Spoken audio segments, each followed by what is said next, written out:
Hello दोस्तों, आज की इस वीडियो में हम देखेंगे कि ओजोन लेयर किस तरीके से तैयार होती है और अपने लिए किस तरीके से फायदेमंद है। How can be create ozone layer and advance of the ozone layer. Ozone layer अपने अर्थ के सराउंडिंग में है। जैसे कि ओजोन गैस ये बहुत ही जहरीला गैस है। गैस अपने इन्वायरमेंट में जो अपनी अर्थ की जो लेयर होती है उससे थोड़ा अबोव है, इसीलिए अपने को उसका हार्मफुल इफेक्ट दिखाई देता नहीं और अपने को प्रोटेक्शन के लिए काम में आता है। ओजोन जो लेयर है अपने प्रोटेक्शन के लिए काम में आती है। तो देखो, अपना जो भी एरिया है एटमॉस्फेयर का, जो लोअर पोर्शन में हम रहते हैं, अपर पोर्शन जो है स्ट्रेटोस्फेयर अप्रोक्सीमेटली 20 to 30 किलोमीटर है। अपने अर्थ से हो कितना है 20 to 30 किलोमीटर। तो वहां पे ये ओजोन की लेयर फाउंड होती है। इसीलिए ओजोन लेयर का अपने अर्थ का जो भी इन्वायरमेंट है, मतलब कि अपना एटमॉस्फेयर है, उस पर थोड़ा इफेक्ट नहीं होता। तो देखेंगे इस वीडियो में कि ओजोन लेयर क्या काम करती है, किस तरीके से ओजोन तैयार होता है। ओजोन का फार्मूला आप ध्यान में रख लो कि O3 ओजोन का फार्मूला है। क्या है? O3। देखो, ओजोन जो दिन ब दिन डिप्लेशन हो रहा है, तो क्या उसका रीजन है वो भी हमको देखना है। ग्रेजुअली क्या होता है कि ओजोन लेयर अपर पोर्शन में, अभी तुमको बताया कि 20 to 30 किलोमीटर लॉन्ग है अपने एटमॉस्फेयर से, मतलब कि वो स्ट्रेटोस्फेयर में होता है, अपना एटमॉस्फेयर है। The chemical compound containing gases chlorine bromine from industry and other human activities thinking a most pronounce in polar region specially Antarctica. देखो, ऐसे अंटार्कटिका जैसे पोलर रीजन में इस तरीके से गैसेस के साथ में, केमिकल गैसेस के साथ में कॉम्बिनेशन होके ये ओजोन का लेयर क्रिएट होता है। तो देखो, ozone depletion major environmental problem because increasing the amount of ultraviolet radiation. तो दिन पे दिन क्या हो रहा है, अपने अर्थ पे इतने केमिकल गैसेस तैयार हो रहे हैं कि वो जो ओजोन का लेयर 20 to 30 किलोमीटर के अबो में प्रेजेंट है, वो डिप्लेशन होते जा रहा है। तो उसका इफेक्ट अपने अर्थ पे अल्ट्रा वायलेट जो रेडिएशंस है वो डायरेक्ट आ रहे हैं सन के। इसके लिए वजह से क्या हो गया, टेम्परेचर हाई हो गया है, स्किन कैंसर का रेट बढ़ गया है, आइस के कॉन्ट्रैक्ट्स बढ़ गए हैं, जेनेटिक प्रॉब्लम्स आ गए ह्यूमन बीइंग्स में, इम्यूनिटी सिस्टम डैमेज हो गई है। इतने सारे जो बिग प्रॉब्लम्स से हमको सफरिंग करना पड़ रहा है, किसके वजह से? ये ओजोन जब डिप्लेशन हुआ उसके वजह से। तो ओजोन डिप्लेशन नहीं होना चाहिए, मतलब कि ओजोन की लेयर जो है उसकी थिकनेस कम नहीं होनी चाहिए। इसके लिए हम क्या क्या कर सकते हैं वो भी आगे हम देखेंगे।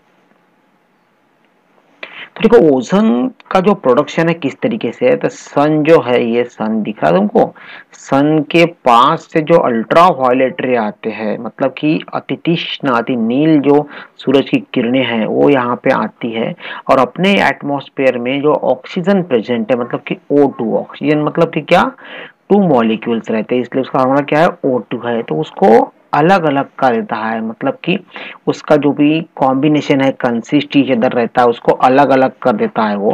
तो मतलब कि एक ऑक्सीजन का मॉलिक्यूल इधर जाएगा, एक इधर जाएगा, मतलब कि ऑक्सीजन की इंटरनल में जो पॉजिटिव चार्ज है, नेगेटिव चार्ज, उसको अलग अलग कर देते हैं।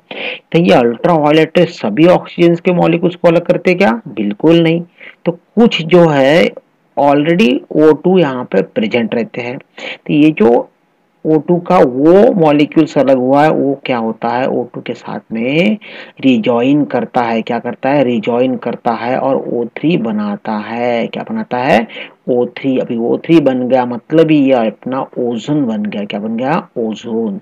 और इस तरीके से अपना ओजोन बन जाता है।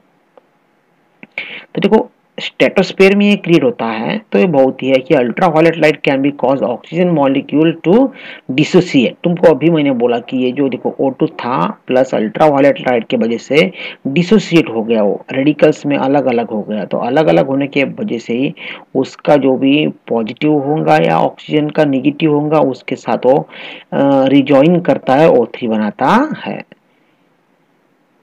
और तुमको समझाता है, अभी देखो अल्ट्रा वायलेट रे के वजह से ये जो ऑक्सीजन के 2 मॉलिक्यूल थे अलग अलग हो गए, वो और 2 के साथ रिजन होके O3 बन गया, इधर भी O3 बन गया। इस तरीके से अपना ओजोन बनता है। और ओजोन का तुमको पता है कि ओजोन की लेयर कितनी है, 20 to 30 किलोमीटर अबो है।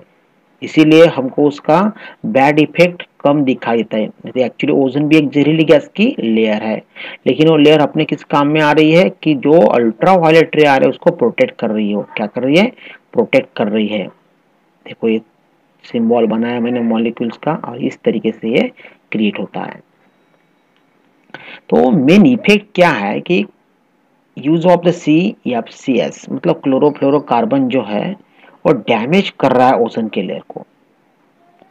As a result ozone layer has become thinner. At creation part 1987 United Nations environment program, the forging arrangement among different nations of CFC production level. Latter agreement was signed among different nations to please CFC. Important of notes that the CFC is used a refrigerator and aerosol spray. India is a signatory that agreement that thanks of the effort by the United Nations and different environment of CFC image of the put under small control.